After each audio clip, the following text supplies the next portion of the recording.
Alrighty, hello everyone. So in this video, I will be introducing you to the OrCAD Capture tool, which is essential in capturing your schematic design that will then be pushed into your PCB Allegro editor tool.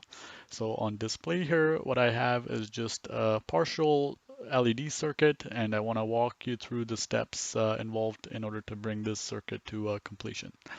But first, just a quick introduction. So on the left-hand side, you have your file hierarchy, right, which indicates your different sheets in the design and your libraries that you're accessing.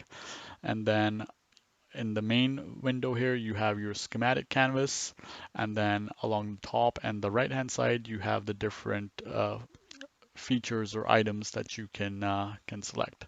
So for this purpose here, we want to create a new LED circuit design. I have partially started missing a critical component, which is the current limiting resistor.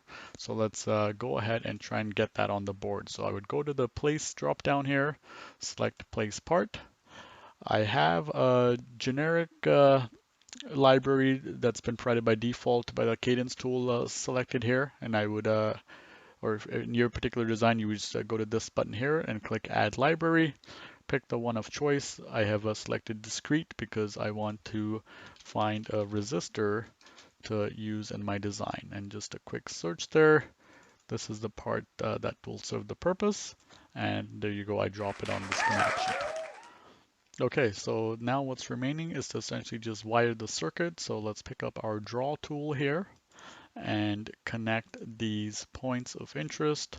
So from the voltage source to the diode, and then to the resistor and down to ground, and then also the voltage source as well. And there you have it. Right click and we end out of this mode, and that is complete. Now, a very simple introduction here. There's a lot more details that I have yet to cover, right? So specifically selecting parts which have footprints associated with them, have PSpice simulation models associated with them, right? And essentially going through a more thorough analysis and designing circuits. But here's just a quick introduction to get you started, and we'll continue on from here.